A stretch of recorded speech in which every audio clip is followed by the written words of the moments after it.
Hi! Sabi ko sa inyo, marunong ako eh. Where's the patis? Saan niya tinago yung patis?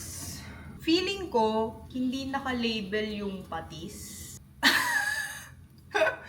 So, mag-aamoy lang ba tayo ng kahit anong bote?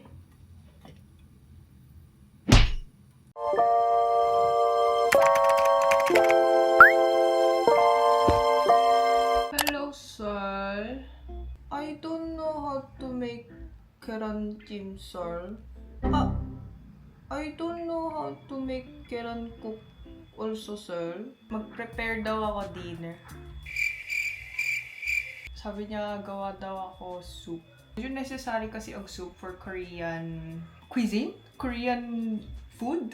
Lalo na sa mga traditional Korean cuisine or sa mga traditional people, like my dad. Sabi niya, gawa daw steamed eggs. Eh, hindi ako marunong gawa steamed eggs. So, sabi niya, gawa daw egg soup. Which, I don't know how to make. Honestly, meron naman ako idea both. Hindi ko lang alam how my mom makes it. Try natin. Ay! Yan, nag-timer. Put downy in my laba. Ay! Kailan ba maglalagay ng downy? 36 minutes pa. Wala naman sigurong masamang mangyayari kung maglagay ng downy right now. Diba? I-validate niyo ako. Okay na? Isa sa mga bagay-bagay na kailangan kong iwala ngayon sa ref is yung doenjang jjigae. Siguro 3 days na siyang nandito. This one. Okay pa ba yan? Guys, yung totoo. Yung problema kasi sa akin is hindi ko alam kung panis na ang isang pagkain. Unless super obvious na panis na siya, like kitang-kita mo at amoy na amoy mong panis na siya. Hindi ko alam eh, ano ba dapat amoy ng isang panis na doenjang jjigae? Amoy lang siyang mabango. Sa mga paraan na my mom used to get rid of doenjang jjigae leftover was adding egg to it. So maybe that's what we will do. Technically, masyado pang maaga. Kasi sabi ng tatay ko, 6 pa siya darating. Mabilis lang naman yun eh. Mabilis lang naman yun lahat. Kapag ginawa ng nanay ko, with her skill set. With my skill set, matagal ba? Simulan ko na ba? Alam ko na, after ng laba. Speaking of, legit guys, na hindi ko alam kung panis na ba ang isang pagkain. Alam nyo kung paano ko to nalaman? Kasama ko nanay at yung kapatid ko, kakain kami. Naihain na ng nanay ko sa table.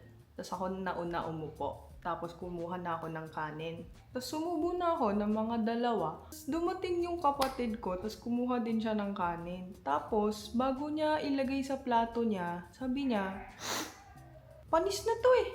Tapos sabi ko lang sa kanya, short ako? Panis na? Gusto ko yung ngumunguya pa rin, no?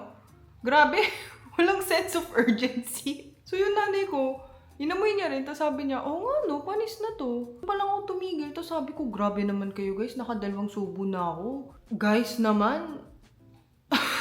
And kahit nung sinabi nilang panis na, at inamoy ko, hindi ko pa rin alam. Hindi ko alam eh. Okay, let's cook.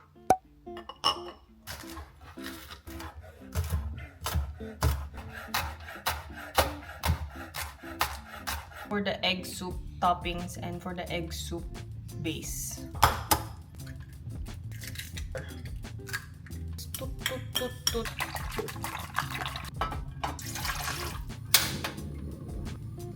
I don't know if we have dashima, guys. Meron ba? Where's the patis? Saan niya tinago yung patis? Feeling ko, hindi naka-label yung patis. So, mag-aamoy lang ba tayo ng kahit anong bote? Parang ito yun. Kasi amoy siyang dilis. Amoy mo. Feeling ko ito yun. Tapos hindi pala, no?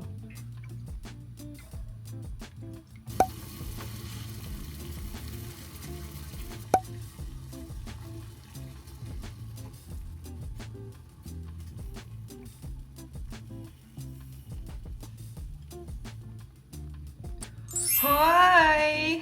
Sabi ko sa inyo, marunong ako eh.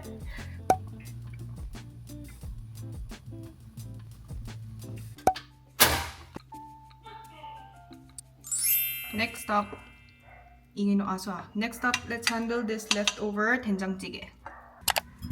You don't have to do this, pero I wanna get rid of the mga toppings.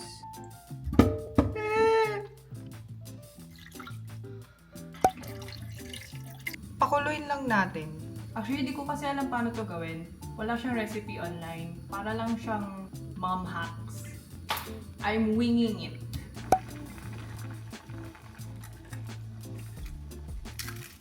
Gusto natin buo yung eggs. And we'll just let the eggs cook. Like, of course, kailangan natin ng side dish kahit isa. Kimchi. Okay. Ah! Rice! It's okay. We have frozen rice na I can just reheat sa microwave. Ang hassle pala ng buhay ng mom ko. Kasi kung ako lang to, kung ako lang naman kakain lang ako ng noodles.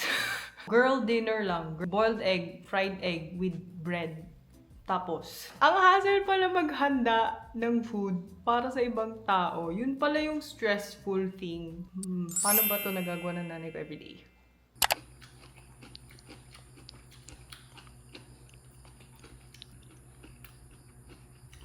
Hi guys, medyo kulang sa oras. So, ng 9 papuntang airport. Susunduin ko po yung nanay ko at yung pinsan ko. Yung pinsan ko, bisita siya for the first time mag-isa.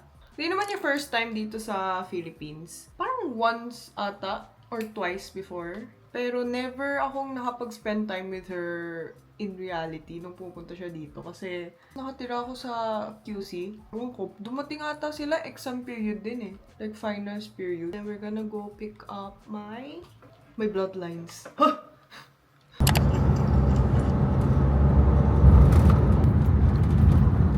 Saan sila? Asan ba yung mga mukhang Koreano? Sila ba yun? Yun nata yun. Yung dalawang yun. Hala! Bakit sila magkamukha? Wait. Kunin ko na lang sila.